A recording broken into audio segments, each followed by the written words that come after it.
Well, good morning. I'm out here on my front porch this morning with two of my dogs. This is Charlie Bell on this side, and this is Emily right here.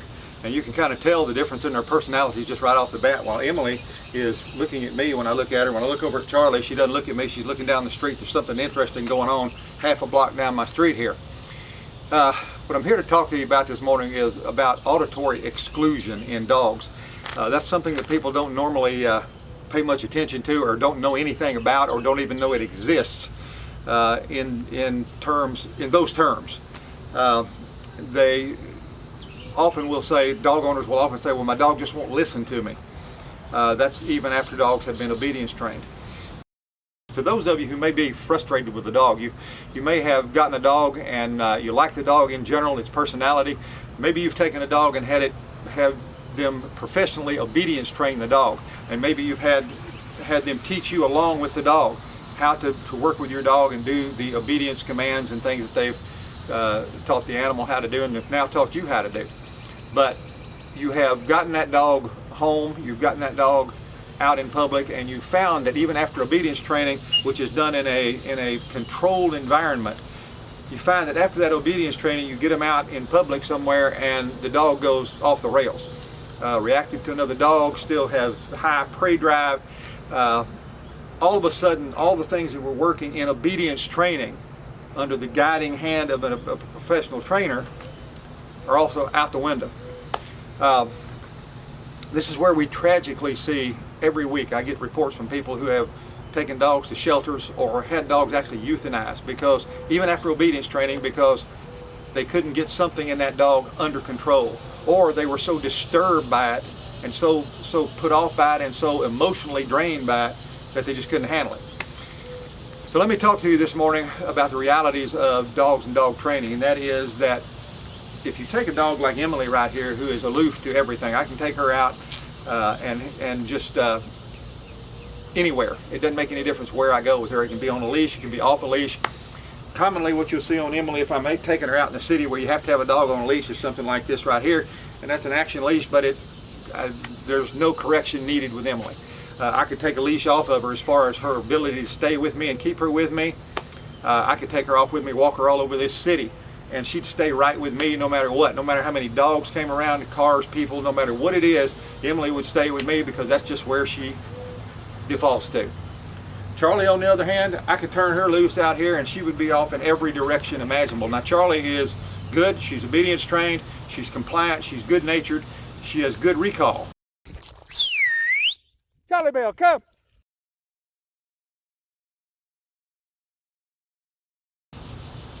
But there are some issues still left with Charlie even after a year of intensive training with this dog. She's 3.5 years old. For the last year I've been intensively working with her. And with my dogs, I work with them not just in obedience training. I obedience train them, but I take that obedience training and I use it in real life. The way I walk with my dogs, the way I let them be dogs, the way I let them work around in public, and how I expect them to act. How I have to have them to act if I'm going to be able to take them out. But sometimes that doesn't always work out in the personality of some dogs. Now here's a dark secret that a lot of obedience trainers, professional trainers, don't want to let you know. There's no obedience trainer that can train everything out of every dog on the planet. Most good obedience trainers can get something under control, but it doesn't mean they've trained it out. And that's what people are looking for. If a dog's got some kind of bad characteristics, bad reactivity to other dogs, reactivity to people, high prey drive that sends them charging off after something that runs across a path, and in obedience training it looks like that's been taken care of and trained out, it's not. It means that that dog has got that under the surface, it's just under control.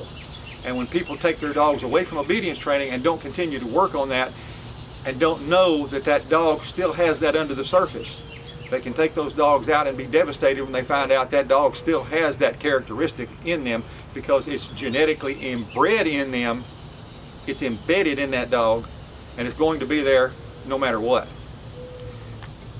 That seldom means that a person can't control it and manage it if they understand how, and they haven't been affected by trainers that say, well, no, there's no way to do this, you just need to have that dog put down.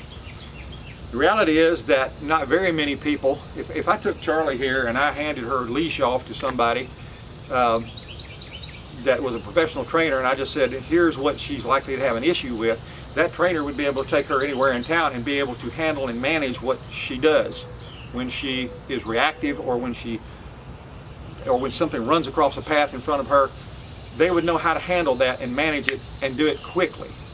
If I handed her off to most other dog owners who have, even people who have had their dogs through obedience training, you go to parks and you go out into public and you go out on the street, you see how few people actually have control over their dogs. When you see them walking, they're not walking by choice with their dog out on a leash. They think that that dog pulling on a leash is the way they're supposed to be, or where they're supposed to be. If I put her on a leash with somebody and handed her leash off to most dog owners and didn't say anything, they'd take off around a park over here, and when they had to pass another dog, they'd be in serious trouble. They'd lose her, they'd lose the leash, they'd fall down, they'd have two dogs in some kind of battle, because they wouldn't know how to handle that. Because this dog is not defiant. She's good. She's compliant. She's friendly. She's sociable. You getting tired of this? She's sociable. She's a great family dog. But the bottom line is, the dog remains reactive to dogs no matter what I've done over the last year. And I've been training dogs for 40 years. But what I know is there's some things in some dogs you cannot train out of them. You can control it, you can manage it, but you cannot train it out of them because it's too deeply embedded. It's what they default to. So this is where people lose their dogs so often. Can't do anything with this dog. Been obedience trained. Trainers say they can't do anything with it. Come here, Charlie. Trainers say they can't do anything with her, him, her, whatever dog it is. Now, again, I show you this right here is what you'd see me with Emily on her if I got her on a leash somewhere. With Charlie, she's got all kinds of bling on. We got a Herm Spring prong collar on her here. We've got a Tom Davis Daltra 280C remote collar. We've got a Martingale collar here. These are all action collars. Now, what I hate to see, what I hate to see is people getting a dog, taking a dog like Emily, and taking them through obedience training, and they have wonderful results, and they have wonderful results after that obedience training is over with, and they never think anything else about it. That's what Emily is. Emily is almost a no maintenance dog, taking her out anywhere. Charlie, I have a great time with her. I have a wonderful time walking this dog, letting her be a dog, reining her in, tuning up her training. But I also know that there's something in her that's not going to be trained out. It's something I'm going to have to manage for the rest of her life. And if you don't understand that about your dog, if you've got a big, hard-charging dog, they may be great, they may be wonderful, they may have a wonderful personality, but if they've got that thing in them that has so overwhelmed you that you think you need to get rid of them, let me ask you to think again. Because what you'll hear often from positive-only trainers in particular, or people who have taken their dogs through positive-only training, where everything was a reward or a deflection or something without ever actually adversely correcting the dog. With Emily, that would work just fine, because she is a soft personality, she's compliant, and she wants to be around me and whoever's walking her more than she wants to be anywhere else. She's that easy. And if I took her through positive only training, they could take care of that, and she'd be just as trained now as she ever has been. But with Charlie right here, positive only training won't get it done. Positive only training will teach her how to do things. That's understood, that we reward our dogs when we're teaching them how to do things. But when we lose that dog's ability to register our voice, when a dog gets reactive, come here, Charlie. Charlie. See, she's over here right now sniffing around. When we lose a dog's ability to register our voice, that's when we have to correct the dog, adversely correct the dog to keep them under control. Failing to do that will cause people to lose their dogs, will cause people to give their dogs up, will cause their dogs to even be euthanized, because they never decided, hey, I'm going to save my dog, I'm going to give them the best life they can, but I'm going to have to do it because I understand that I'm going to have to correct that dog. Just like you'd have to correct a child that pick up a rock and throw it at somebody's head. If a dog is being defiant, you have to correct them. But the same applies if they're not being defiant. They just become reactive and they suddenly lose the ability to register your voice. That's what we call auditory exclusion. It means that when that happens with Charlie, and it does happen, it happens at when she spots a dog over here, or when one's coming at us very close, she goes off into a realm, she leaves the planet. And what has to happen then is I have to use this collar to correct her, to bring her back into line, to even cause her to submit because she goes that far off the rails.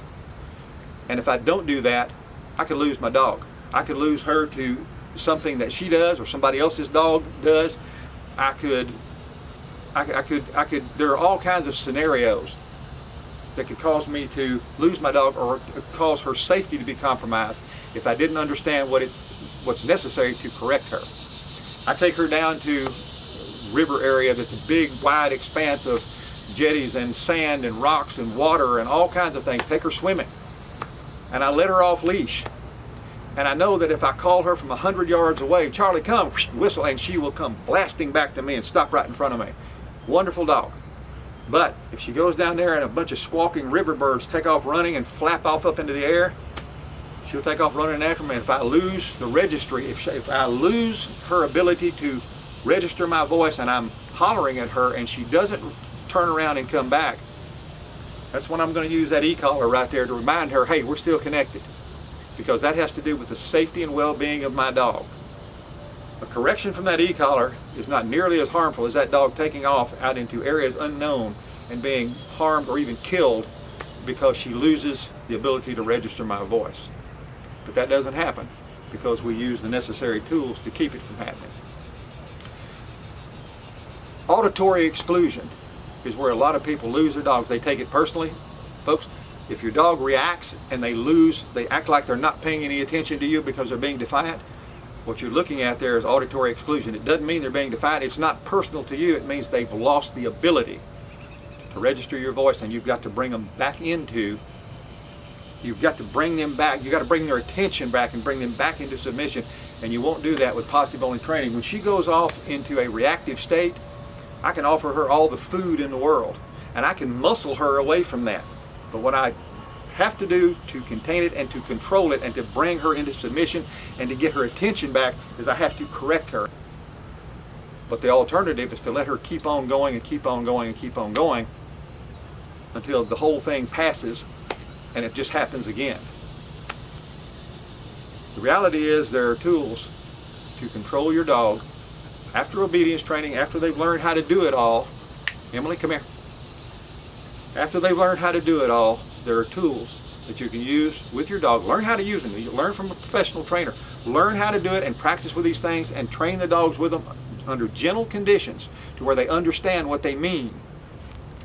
And then take your dog, regardless of what's embedded in them, take them, learn to manage it, and take them on out in public. Take them out in the wild open. Take them out on the river, take them out in the woods, take them wherever you want to take them. Take them on a long leash, a short leash, turn them off, turn them loose, off leash where it's legal. Using the appropriate collars and knowing how to use those to get their attention back should something dangerous happen.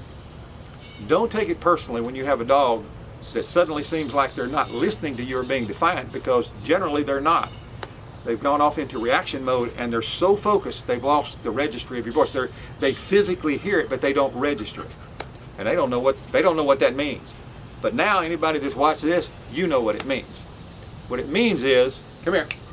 If you have a dog that's reactive like Charlie, even after she's been extensively obedience trained, it means you can take her out and give her the best life possible, and have the tools necessary to control in her what could be dangerous, what could cost you that dog, or could even cost her life and limb.